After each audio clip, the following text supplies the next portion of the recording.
Good afternoon. I'm John Lewis, a retired New Hampshire Superior Court judge, and I'm here today, March 4, 2020, at the University of New Hampshire Franklin Pierce School of Law to interview Attorney Charles B. Doleac. Chuck, and I'm going to call him Chuck, is a force to be reckoned with, someone who has significantly impacted New Hampshire's legal landscape in many important ways. Besides developing an extensive and wide-ranging practice, one showing how far a small-town lawyer, as Chuck sometimes calls himself, can go, Chuck has made strong contributions in regard to legal ethics and professionalism and has singularly established himself as an international legal presence in New Hampshire, particularly with respect to the country of Japan.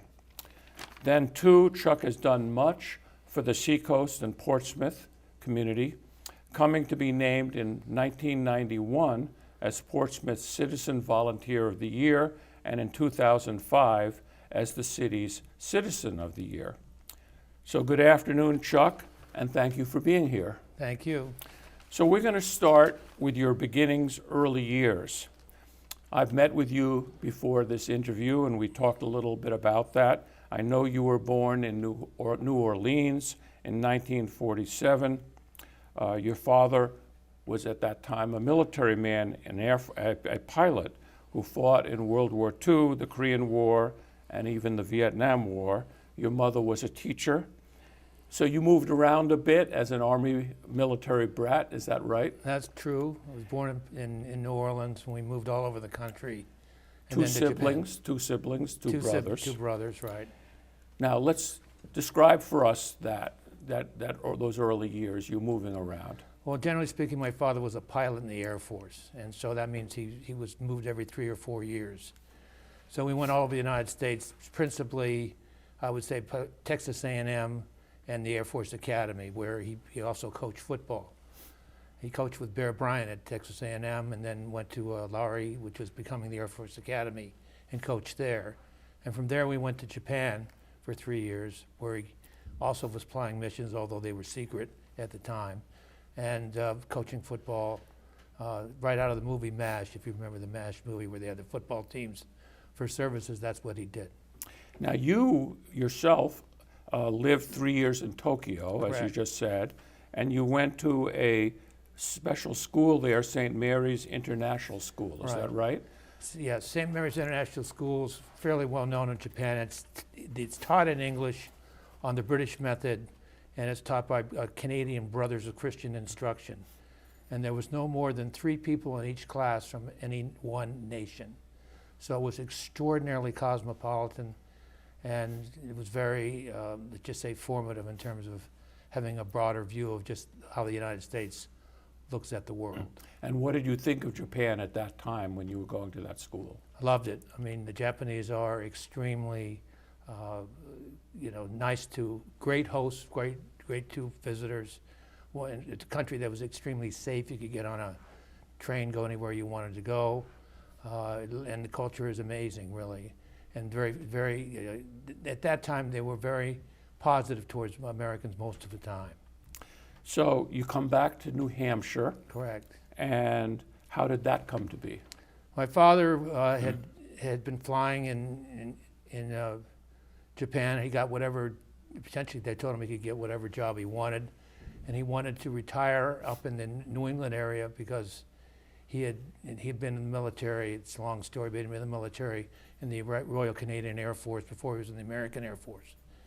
And as a result, he really liked New England, and he wanted to come up here because New Orleans is hot, New England is cold.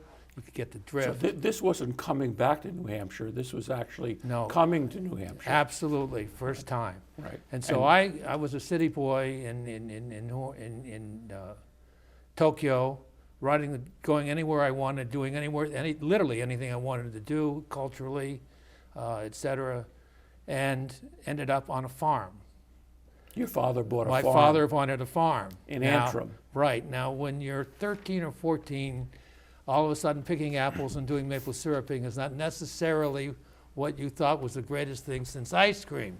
So I was not enamored with it as much as I was with Tokyo, but here starts the beginning of this idea of coming from New Hampshire.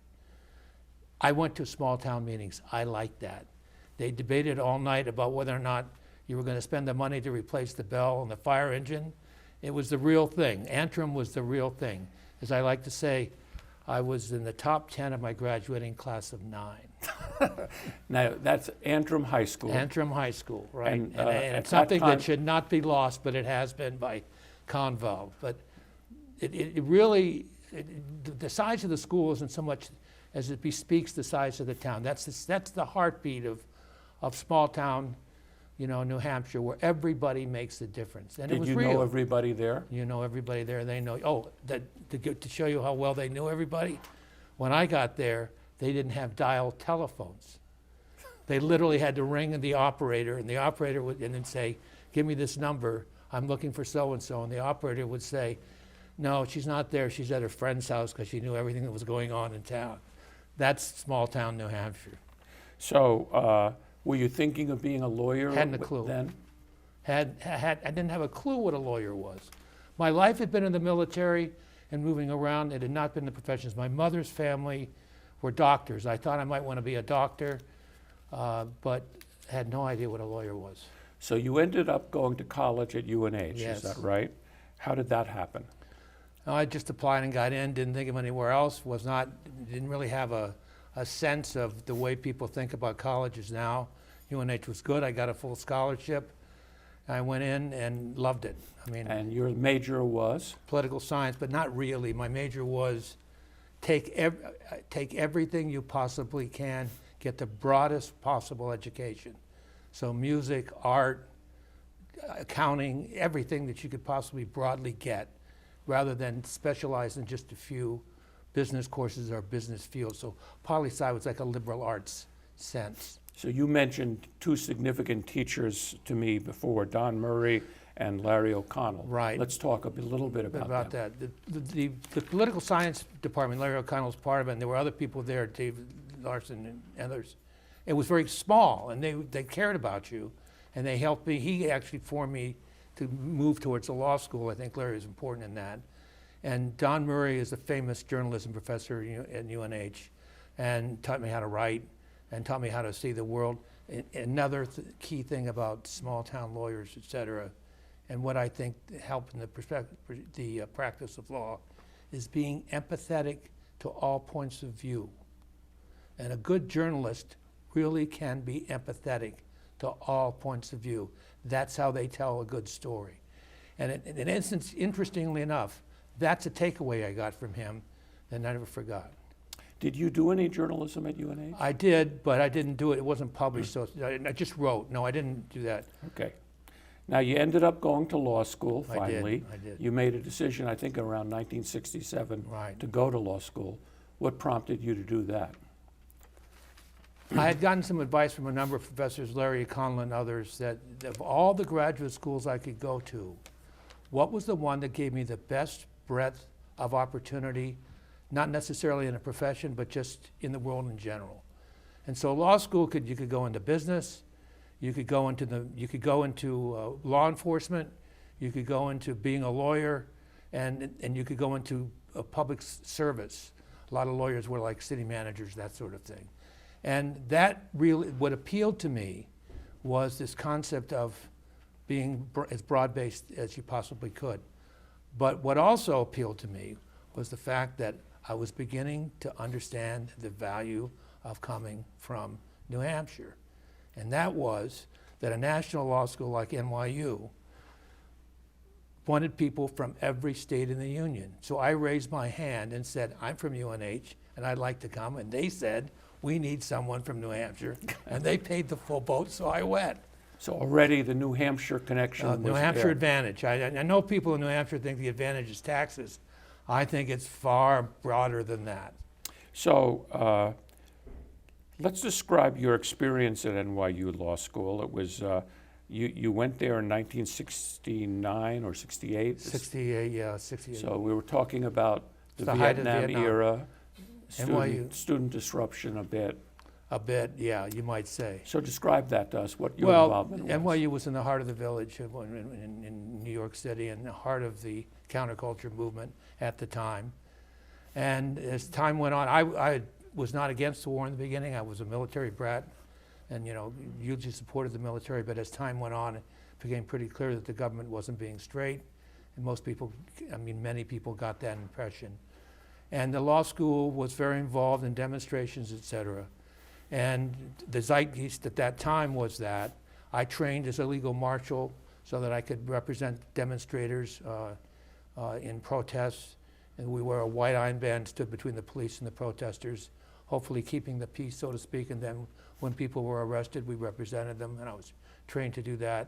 And that was a remarkable experience, because I went to most of the major demonstrations in that capacity. Including the March on Washington. I did, yes. So we talked before this interview started about some of the significant teachers that you interacted with. Yes. How about, you mentioned Irving Younger, Norman Dorson, and John Reed.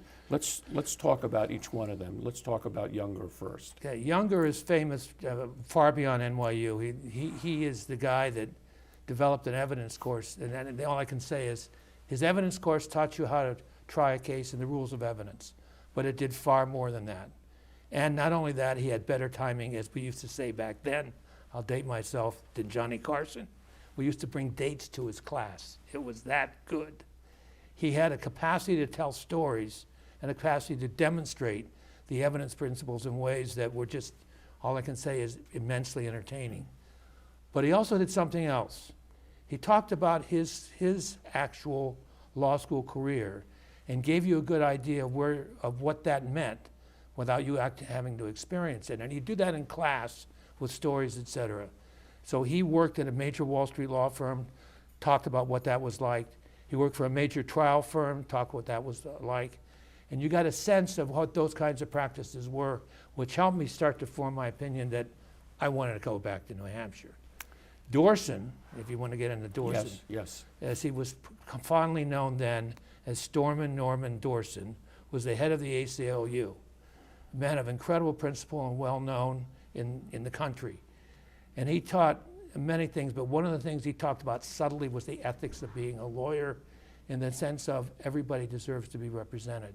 I'll never forget, ethics is, when you teach ethics, ethics is really a muscle that you develop. You have to practice it in order to create the habit of doing the right thing in that regard. And he said many times in many ways during constitutional cases, and they actually brought in people that were the actual clients in those constitutional cases, what it was like to do it. And the bottom line is, they couldn't find someone to represent them. It was difficult for that to happen. And Norman's position was, if there's two lawyers in a town, and somebody the state's going to take away their liberty or do something to them, that person deserves to be represented. Now, if one guy wants to do it and the other one doesn't, that's fine. But if the other guy doesn't want to do it, your duty as a lawyer is to make sure they're represented, and that means you. And I never forgot that. And what about John Reed? John Reed is a very famous legal historian from New Hampshire. Has written many books about American legal history, but he's a great fan of New Hampshire. And he wrote a book about Charles Doe, who's a very famous Superior Court and then Supreme Court judge in New Hampshire. He was very close to Frank Kennison, who was the Chief Justice of New Hampshire at the time, and considered one of the great Supreme Court justices in the country at the time. And so he really cemented my idea of really liking New Hampshire. And that the thing about New Hampshire, unlike New York or wherever else you went, is you could make the practice what you wanted it to be. You weren't locked into a large law firm that was going to pigeonhole you. You could do it in the way you wanted to do it, and you could do other things other than just practice law. Now, one of the things that you did was you were a summer intern for Senator McIntyre of New Hampshire. That's correct. Describe that for us. That was, well, first of all, what it amounted to was you were in the office and you saw how the politicians worked. McIntyre himself was a very, very great guy, nicest guy in the world, very, trying to help people develop. And he did that with his staff, and he did that with all of us. But yet I got a sense of what it was like to be a politician, how much time you had to spend on the phone in order to raise money. So that wasn't so good. But McIntyre was very important at the time. He was head of the Armed Services Committee. So I got to see pretty much, because there was so much action, how the system worked, which is important. Because if you're going to understand people's problems and have empathy and sympathy for them, it's kind of nice to understand how the legislative situation really plays out. And you said to me that he had Yes. some great pride in doing one major thing Classic for New example, Hampshire. this is a classic, he's from Laconia, right? Right. Nicest guy in the world. He's in the United States Senate. He's done all kinds of stuff in the Armed Services Committee. But one of the great things he did, he said, he appointed Judge Bounds from Laconia to the federal bench because he knew Bounds, again, a New Hampshire lawyer, was a great lawyer and would be a great judge. And as we all know, he was. So back to New Hampshire. Now you really are coming back to New Right, Hampshire right. after NYU. You got a job as a law clerk, the first law clerk for Justice Grimes. Is that right? That's correct. So talk to us about that. You want me to tell you what it was like with Yes. Judge Grimes? Okay, Yes, before I please. got it. Not before you got it, but the experience of Okay. of what you went through as you were his clerk. Well, this was the first time all 5 judges each had a clerk. Yep. And Grimes was, we called him Wild Bill Grimes, okay? He had tremendous energy, okay? He was also the expert in the court on the Warren Court decisions on criminal procedure.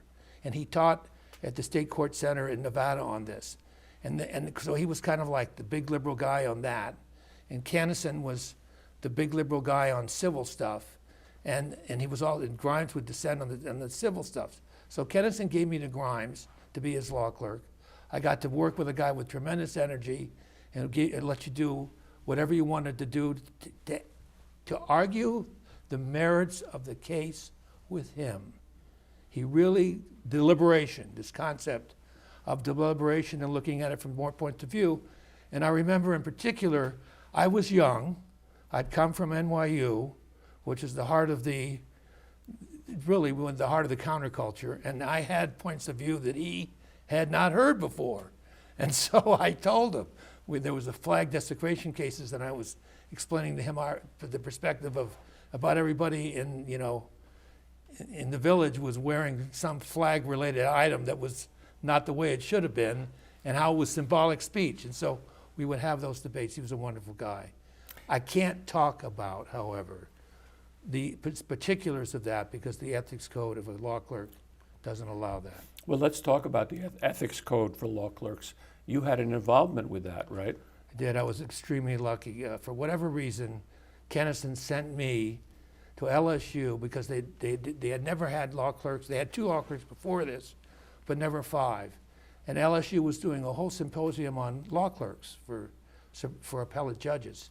So he wanted me to find out whatever I could find out to come back and tell them what they might set up for administrative procedures, et cetera. And essentially what I found out was that there was there's ethics, your personal ethics. There's ethics as a lawyer, but then there's ethics as a law clerk. There are specific things you have to be cognizant of and cannot do because of what your position is. And what you cannot do is talk about what happens there. Okay, your job is to support them and to do the right, but that's it. You don't talk about the decisions and you do not talk about the way they were made. Your job is to support them. And then you gain, frankly, what happens to you when you're a law clerk is you gain tremendous confidence because you have been through that, you have seen it, you know how it works, and you've seen the best lawyers in the state and how they've actually argued, and you've learned from them, and I highly recommend it to anyone. And you helped put together a written ethical code. Yeah, a at that very time. rudimentary one. I'm sure the one they've got now is much more prolix and diffuse or whatever. So also during that period of time, we're talking about 1972, you got married. And tell us who you married and describe her a bit. Boy, this is tough. Okay. Well, I was extremely lucky. I met my wife, Denny Doleac, at UNH. She was getting her degree in counseling. I went back to UNH many times. I was in a fraternity there and liked it and kept contact with people there. And she was quite remarkable. I mean, she was a remarkable woman, bright and very energetic and extraordinarily principled, okay? And so we hit it off for some reason. And the best way to describe her is what she's done. I mean, we have 2 children. One was adopted in Bogota, Colombia when he was 1 month old. We flew down, adopted him under Colombian law. And the other is a daughter who we adopted at 3 months from Korea. So she's a mother doing that sort of thing. And I like to say, how do you have balance in your life? And the answer to that question is you make sure your wife has the opportunity to be as busy as you are. So then she's not going to be so worried about you not being home because she understands and has to be as busy as you are. She started a safe place in Portsmouth. She was part of that. A funny story about that, I had a standard truck I was using, and she kept saying, I can't drive a standard. I said, well, you can learn. She said, nah, get an automatic truck. And I said, okay, we'll get an automatic truck. She got an automatic truck, and what did she do? She went up to the North Country and got people's furniture out of their houses before their domestic partner came and beat them up. She scared me to death, okay? But that's the kind of thing she would do. She also, on a more intellectual and educational level, was the founder and CEO of the Portsmouth Children's Museum for 22 years, and then moved that to Dover and created the Children's Museum of New Hampshire, which is flourishing today. And that's just some of her accomplishments. And she's retired now, you just told me she was involved in the movement to eliminate the death penalty that's right, in New Hampshire. Involved in that, yeah. So you ended up, after you finished your clerkship, coming to the Boynton, I'll call it the Boynton Law Firm in Portsmouth in 1973. Correct. Describe for us how that came to be. Well, this is the best advice I can give lawyers today. You said I was supposed to try to do that. Yep. How to get a job in a small town law firm. Right. Okay. Well, first thing you do, clerk for a court, because Judge Grimes called Wyman Boynton to the court, said, I got a great guy for you. He literally did that. And Wyman showed up and talked to him. I didn't know this was going on, but that's the kind of guy Grimes was. And he did that. Okay, that's the first thing. I had worked in Portsmouth for about 9 months, working to create the Aging Community Oriented Resource Network, which is a community organizing thing that I was in charge of, to get elderly people to do whatever they wanted to do, much of like what Obama did when he got out of law school in terms of community organizing. Very successful in Portsmouth. And the elderly citizens took off and did all kinds of wonderful things. And one of the key guys in that was a former president of UNH, Arthur S. Adams. So I want to go to a New Hampshire law firm. I want to go to Portsmouth. So I figured I'll put down Arthur S. Adams as a potential, it's a reference. And the third thing I did, which I didn't really know how smart it was, is I asked my aunt, but she wasn't my aunt, she was like a friend of the family, Nancy Lee Sutton. If you saw the movie Mad Men, you remember they talk about the advertising agency. Well, she's the woman in the advertising agency that became a vice president of copywriting. She's the one that's building her way up and actually doing it and really good at it. She knew me, she liked me, she knew my mother's family, she was a friend of my mother's. And she wrote a letter of reference to Jerry Waldron that essentially went like this. This guy, Chuck Doleac, is the epitome of a small town lawyer. He comes from a family of a small town doctor who brought Jimmy Stewart into the world in Indiana, Pennsylvania. And those values that Jimmy Stewart had are inculcated into this guy, okay? And it's a wonderful life. She literally said this in a letter to my senior partner, okay? And I didn't know this at first. They didn't tell me this. And they didn't want to hire me. They already had hired a guy. The chance of a small town law firm of 4 people hiring 2 in 1 year, nothing. But I had a Supreme Court judge, so get a Supreme Court judge. to call. Arthur Adams turned out to be one of Jerry Waldron's oldest and best clients. He recommended it.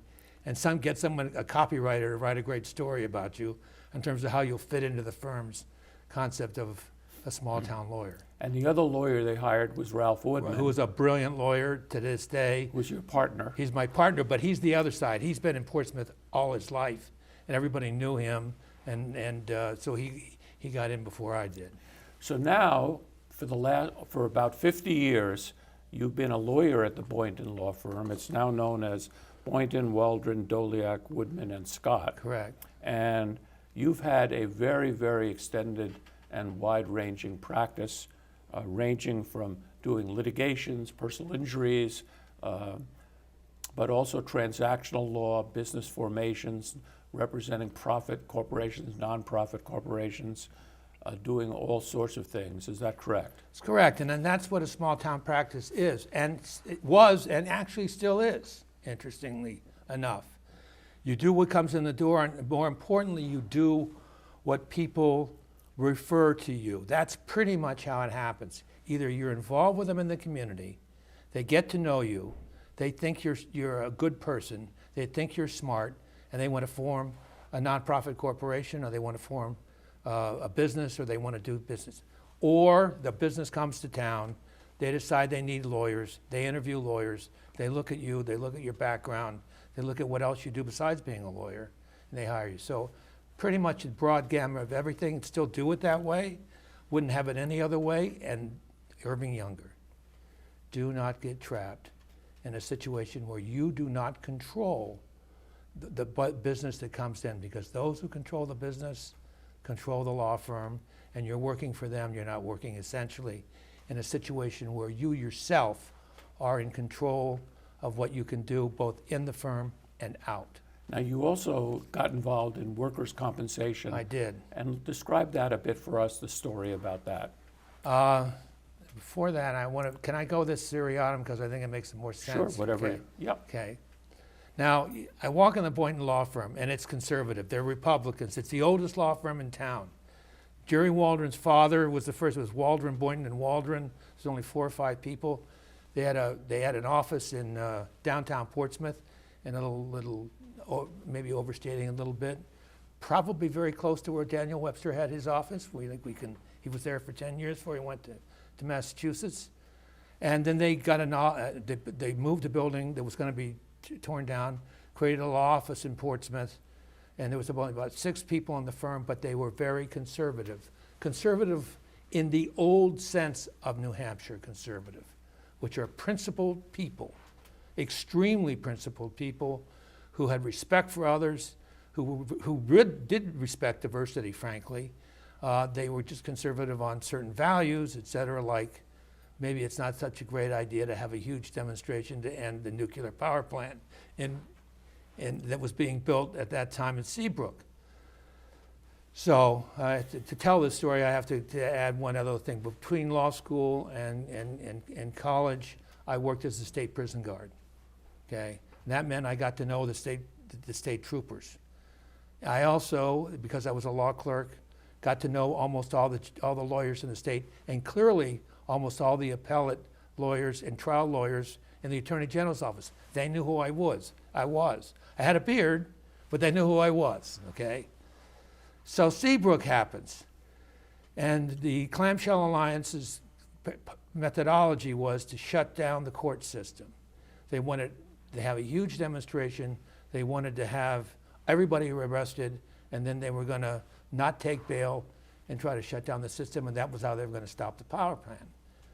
So I got this telephone call. I started about 2 or 3 years before that at the Boynton Waldron firm, and the people there said, "Chuck, we understand you are a legal marshal." I said, "Yeah." Said, "We'd like you to be at this Seabrook demonstration." I said, "You got other people to do this?" Remember Dorson? Okay. They said, "Yeah, we do." I said, "Well, I'd really rather not do that, because I'm not really sure how this is going to play out with the partners, okay? I'm new here.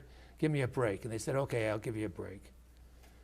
10 o'clock that night, I get a telephone call.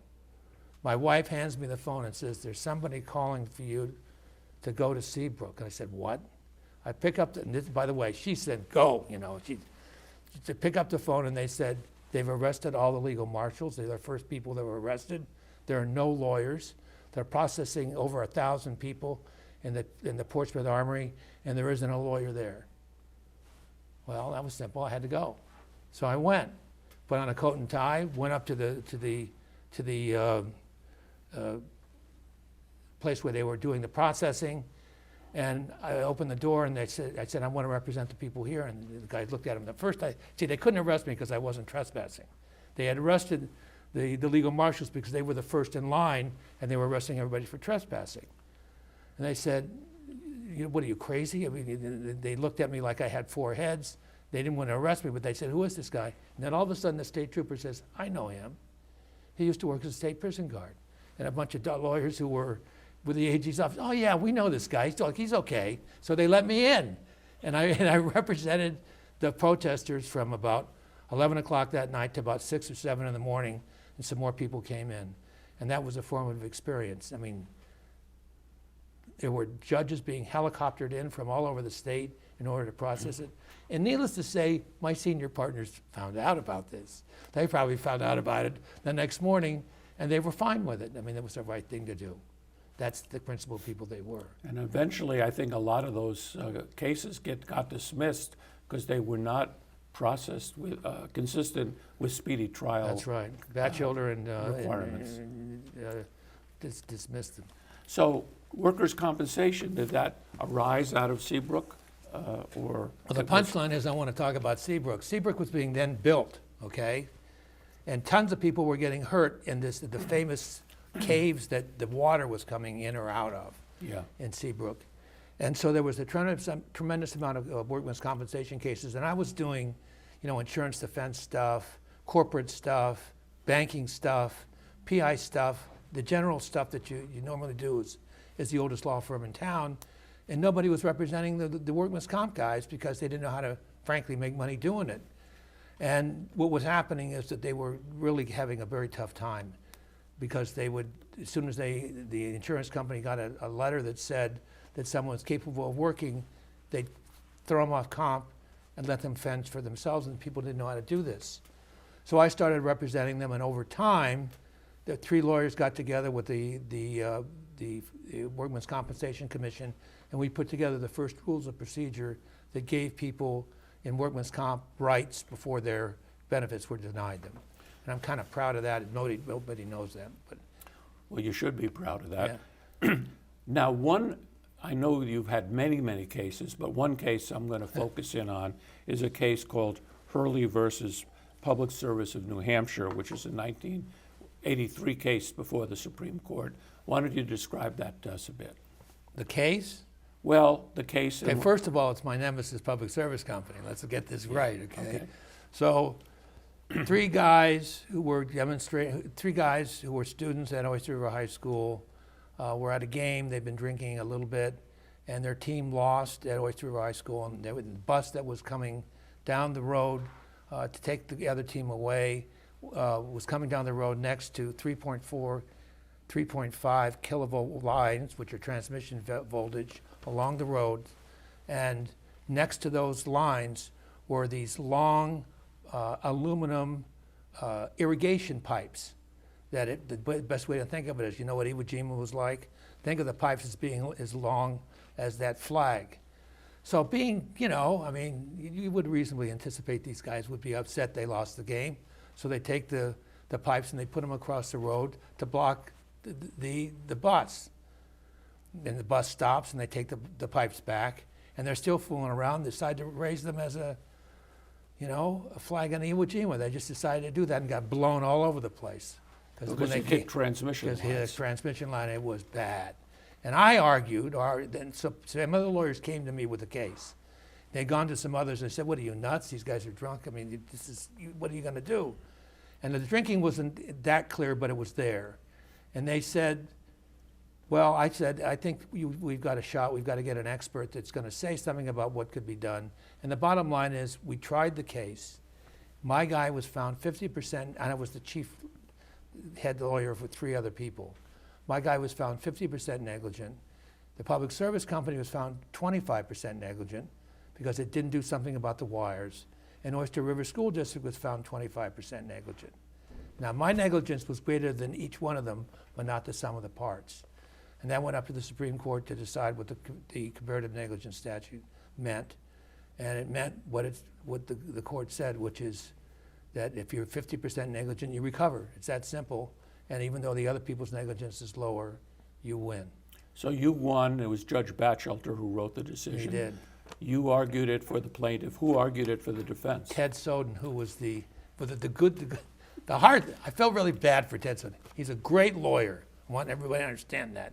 Never lost a public service company case. He didn't see me coming, because when I took depositions, I was so stupid I didn't know what I was doing. I asked all these crazy. He didn't think I, knew how to put the case together, because at the time I did the depositions, I wasn't as adept as I was by trial. And so he was pretty confident that this is all going to work out. And he had also been part of the legislative committees, or worked with the legislative committees on the comparative negligence statute. So he thought he knew what it meant. And what he thought it meant, and what he thought the legislature thought it meant, was if you're more negligent than someone else, you lose. So that individualized way of looking at comparative fault was rejected in this case. That's correct. So another important legal matter that you handled in your time was representing Howie Zibel in the impeachment context. How much time we got? Well, let's just spend a little bit of time on this. Not a lot. Oh, not a lot. That's No. hard. Okay. All right. I do legal ethics. I teach courses on legal ethics in terms of your personal ethics and in terms of the ethics of your profession. Mm-hmm. Howie Zibel knew I did that. Okay, he knew that background. He brought the appellate lawyers of the country to Portsmouth for a convention. I gave a seminar on legal ethics for clerks of court at that convention. When I teach interactively. I don't lecture. I ask questions. People respond. We go back and forth. So at the end of that particular seminar, I left them with the following question.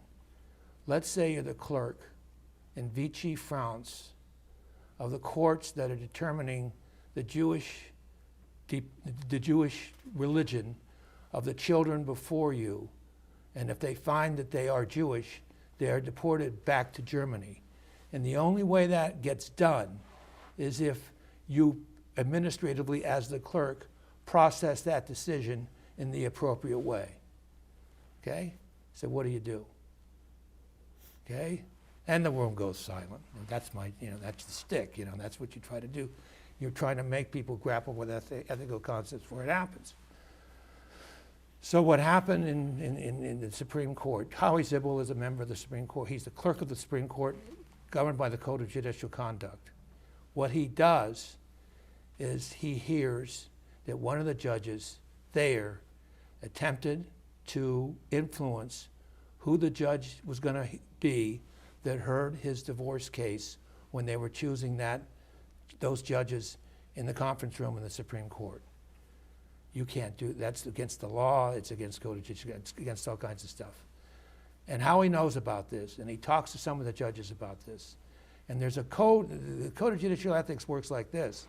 It's the Air Force Academy rule, which is if anybody violates the code and you know about it, another person in the Air Force Academy class, if you know about it, you have to turn them in. And if you don't, you're as guilty as they are. And they took out entire classes that way. And that's how the Code of Judicial Conduct works. So Howie was there trying to figure out what he was going to do. A guy of immense, I can't tell you how tough it was for him to do this. Bravery, courage is the way I would put it. Amazingly courageous thing for him to do. He thinks about this, and he's thinking about what he should do. And his daughter goes to Phillips Exeter Academy in high school and sees a photographic exhibit of the children who were deported for being Jewish in Vichy, France. And she comes back and he tells that story. She tells that story to her father. while he's deliberating on all this. And the next day he decides, we've got to report this breach of judicial conduct. We have to do it, this breach of the law. It's the right thing to do. And he goes to Batchelor on a Saturday to talk about whether or not he should do this. And meanwhile, there's the guy that's done this knows that Howie's doing this and saying things that are threatening about what's going to happen to Howie. And Howie goes to Batchelor, and then on Sunday, she calls my home. My daughter answers the phone and says, I'm not there. And so I come back from swimming, actually. You know that, because you're a swimmer. And it's Howie, and I call him back and I say, Howie, what do you want? And he says, well, I need to see you. And I said, Howie, you're the clerk of the Supreme Court. I'll see you Monday morning. He said, I can't wait. So what do you want to meet, in a parking lot? And he said, yep, that would be good.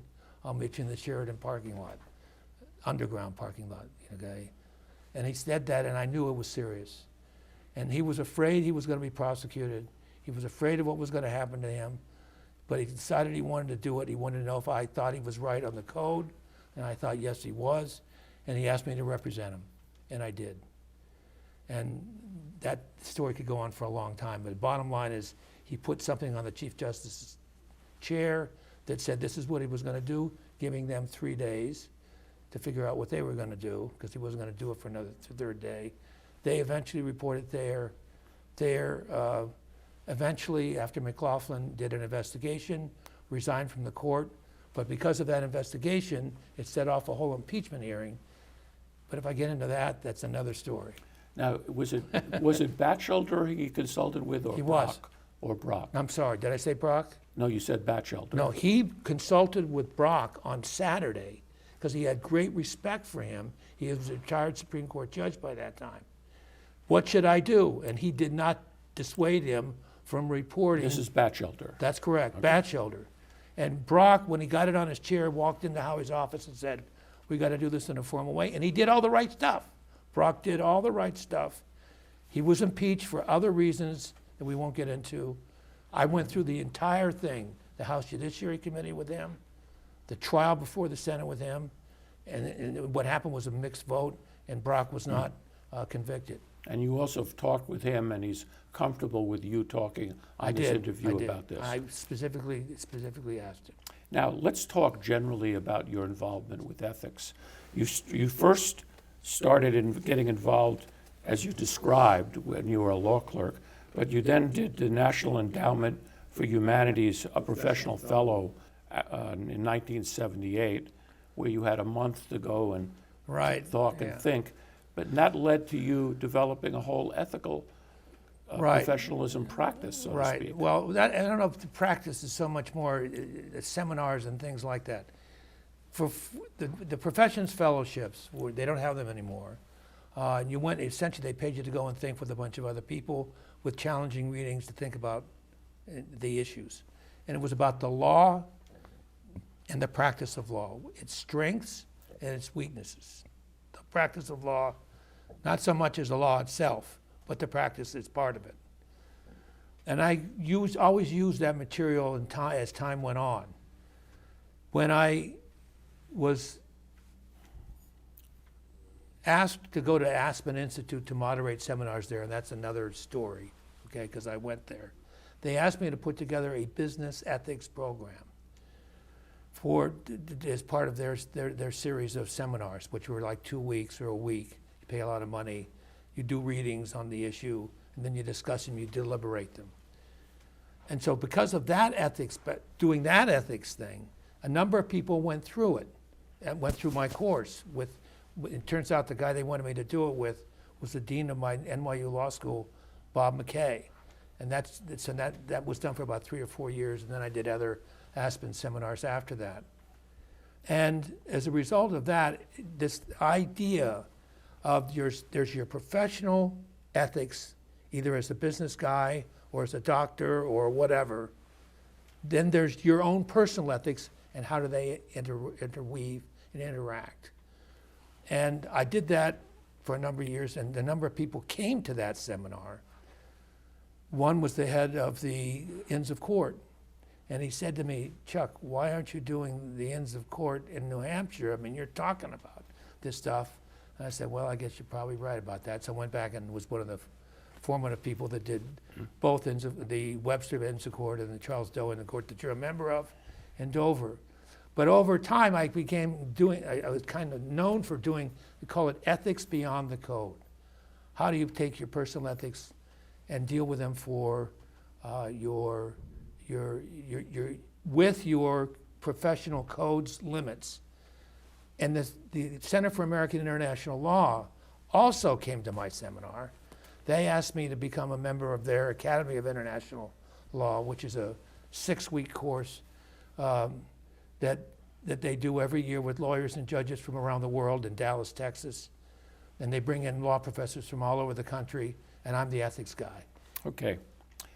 So let's now talk about the international component of your practice, which is very significant and very singular in my mind. I think it started with an involvement with going to a symposium in China itself in 1987. Is that right? I guess you could say that. Yeah, that's one way. That's the way it started. I But- would say it probably started when I was in Japan. With the when you were a kid. Yeah. Now let's focus a little bit on Japan. You've gotten very heavily involved in Japan's relationship with New Hampshire, and with a very good focus on the Portsmouth Treaty of the early 1900s. Is that right? Correct. So talk to us about that. Okay, the best way to describe that is to say, I've been at the Aspen Institute for 10, 15 years, and one thing I was developing a talent for is understanding big issues that finding issues that make a difference. Okay, that's pretty much, I could get a good sense of that. So the Portsmouth Peace Treaty, I had started the Japan-America side in New Hampshire. I won't go into all that, but the bottom line was Portsmouth had a sister city relationship with Nichinon, where Baron Kimura, the head of the Japanese delegation, was born. And I was interested in that. And as time went on, the 100th anniversary, as time went on, I did a number of forums inviting Japanese, Russian, and the Russians and the Japanese were involved in the treaty in 1905, to talk about the treaty or to talk about relationships between them, and brought these people to Portsmouth for Portsmouth Peace Treaty forums to discuss it. To give you an example of the people that did that, Fiona Hill, who you might know of right now, when she was a graduate student at Harvard's Kennedy School, her and the head of it, Graham Allison, came to Portsmouth and talked about the relationship between Japan and Russia about 15 years ago. 3 years ago, she came back and did it again. So we're in this milieu of talking about this stuff every year. But in 2005, it was the 100th anniversary of the treaty. And now it became important to understand what the treaty meant for New Hampshire, and not just the general history that everybody had heard about. And I got very involved in that. Now the treaty, I think in 1905, Correct. it involved Teddy Roosevelt as president coming and serving as a mediator or helper, and he ended up getting the Nobel Peace Prize out of Right, that. and you stated that exactly the way that most history books say that, with a photograph of Teddy Roosevelt and the peace treaty people on his yacht in New York, with the inference that Teddy Roosevelt came to Portsmouth, which he did not. He did not. Okay, there you go. Although, but he deserves it. It's a long story. He deserves it because he got the parties to the table and did back-channel diplomacy to aid it. But he acceded to both of their requests that no one else be at the table. So what we found out in 2005, which is, again, you should see part of the nonprofit stuff that I did, was that the local people and the Navy Yard and the governor of the state of New Hampshire were the actual hosts for the treaty and were critical to keeping them at the table for the 10 days that the negotiations completely broke down. Nobody knew that. This was a horrible war, Russo-Japanese war, killing lots and lots of people, and at the time I think was maybe the worst war that ever was fought. It was the largest war ever fought between two nations up until that time. It still has the largest sea battle, the Battle of Tsushima, without airplanes. So a lot of bitterness and anger, Right. and we were able to resolve this That's right. through a mediated process. That's right. Well, and they did it themselves. And the key to a mediation is, again, you create an atmosphere where they can talk and they work it out themselves rather than you impose your view on it, which is what the Japanese didn't want the United States, or the Russians didn't want the United States to do. So one aspect of your practice today is you are a mediator. I am a mediator. I love it. So let me, you've received a number of awards from the Japanese, from Japan, Yes, relating yeah, to your work. Why don't you tell us what those are? I'm not going to go through all those. I'll just go through the last one. Okay, Okay? How much time we got? 10 minutes 10 or minutes. so. Go ahead. Okay. We still have some things to cover. Okay, all right. I'm sorry. Go ahead. The Order of the Rising Sun Gold Rays with Rosette is what the Japanese government gave me in 2011. And that award is the equivalent of the French Legion of Honor. And they probably, actually modeled it after that. And that was for all the things that I had done, the Portsmouth Peace Treaty forums, trying to save Wentworth by the Sea when they were going to tear it down, and being the key organizer, amongst others, of the Portsmouth Peace Treaty celebrations, and bringing to the fore the importance of the Portsmouth Peace Treaty, both for us and internationally. Well, now you've also gravitated into another area of Native American treaties. Why don't you describe that Real a bit quickly. for us? At a certain point in time, in terms of me doing nonprofit work, I came to the conclusion that I wasn't going to do anything unless it was new. Had to add something. I'd done a number of things, like President Strawberry Bank, President of the United Way, a bunch of things. But I was just managing what was going on and raising money for it. I wanted to do something that was new. So because of the Portsmouth Peace Treaty of 2005, I knew that there was this strange treaty in 1713, but nobody had talked about it. Nobody knew anything about it between the British colonial government and the Wabanaki Confederacy, the people in the area that had fought with the colonists at that time. So I got very involved when the 300th anniversary of that came along to find out what the situation was between Native Americans, their treaties, the injustices that was done to them, the reparations that should occur, what the UN Declaration of the Rights of Indigenous People says, and that's an ongoing issue. I'm going to give a speech about that in about, I guess a month. But I've done a number of things, and we celebrated the 300th anniversary of that with a bunch of people that are Native Americans and people that are knowledgeable Native American stuff, and a decolonization methodology, which is, don't look at it from the point of view of just the colonists. Look at it from the point of view of Native Americans. And when you start looking at it from the point of view of Native Americans, it is profound. What we did and how we did it and why we did it is really, really disturbing. And there's an argument that for apartheid, for instance, to give you an example, one of the things I did is I went to a symposium of the Penobscot Nation, and they got a guy by the name of Echo Hawk, who's a lawyer in Arkansas, a Native American lawyer, who wrote a book about reconciliation and how the Native American problem should be reconciled.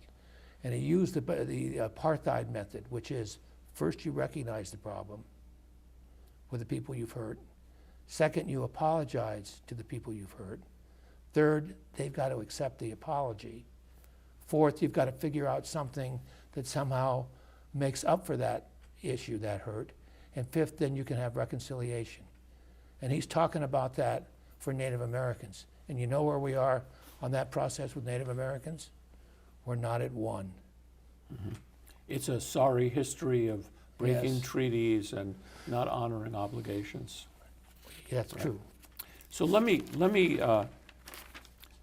bring us up to date with respect to your family. Are your children all grown up now, Yeah, moving along in life? they are. Let me end this with, Well, you want me to tell you? yeah, go ahead. Tell Yeah. me what they're doing. The irony. With my relationship with Public Service Company. My son works for the Visa center at Pease, okay? My daughter is head of the chemistry department at Seabrook Power Plant. Now, I want you to understand what that is, okay? When it's gonna go bad, it's the chemistry that tells you. And she's a first responder, okay? She has a daughter, you have a granddaughter, okay? All right. But the irony of One that. grandchild you One have? grandchild, yeah. Nice.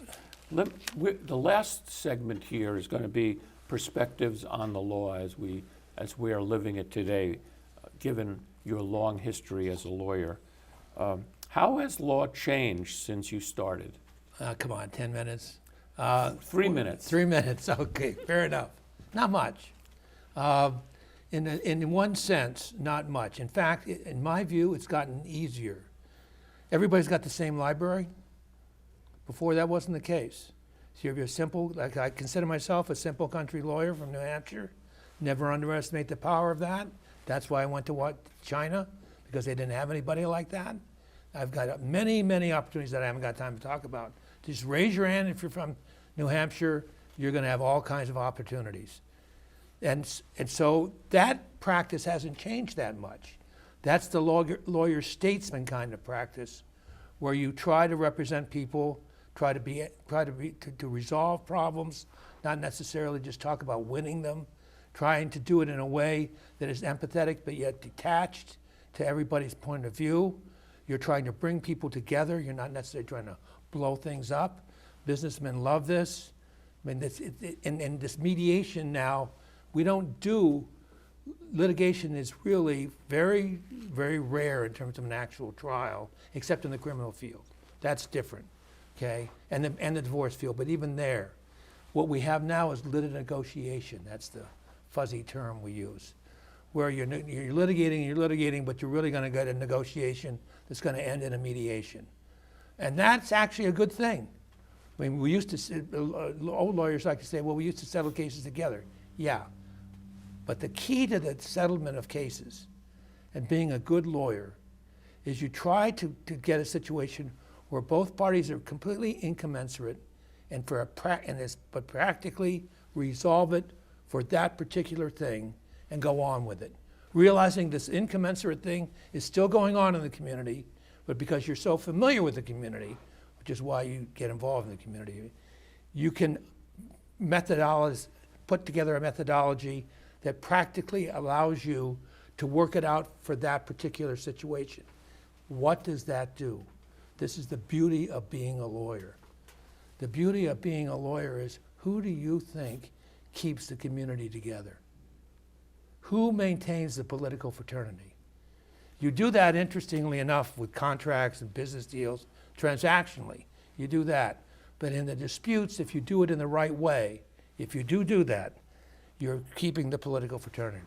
So let me end this by asking, what do you recommend for young lawyers today as they're starting off? How should they practice? What do you think they should be doing in the future? Well, it depends on what they want to do. If they want to make money, there's one way of going that was with large law firms, et cetera. If that's what you're not going to not make money if you're a small town lawyer.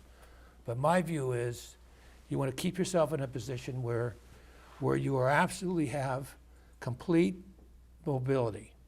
Okay, you're not locked into a particular practice, a specialty. You do some things, not all things, but a number of things, so you're not locked in and you can take whatever comes in the door. You practice with people that you respect, that respect you, that have high principles and frankly are smart and know how to do it. That's extremely important. And you try to be a legal statesman, which is essentially you're trying to maintain the political fraternity. And we were taught this subtly in law school, okay? It was the case method. One side, another side, you look at both points of view. You're supposed to do that. That's what we're trained to do. Have empathy for the other side. And then you look at it from the point of view of the judge, because that's the case method, which is what's the best for the law. So subtly you're doing that when you practice, and that's the kind of practice I think I want to do. Now, if you want to do it in this day and age, you can do it. And even if you did specialize in certain areas, those underlying principles you Oh, talked absolutely. about are still there. They are there. But my view in that is, do stuff outside the law. Do not be specialized. If you want to be able to have empathy and sympathy for all points of view, you've got to be out there in the world seeing what it's like. If you're just insulated into your one life, no offense to doctors, but they tend to be like that. They do their practice, they're very good people, but they're very narrow often. And that's what you want to do. It's keep your wide width, even if you're in a specialized thing, do things outside the law that allows you to keep your breadth. Well, Chuck, thank you very much. This has been, for me, a very interesting discussion with you, and thank you for doing this for us. Thank you, John.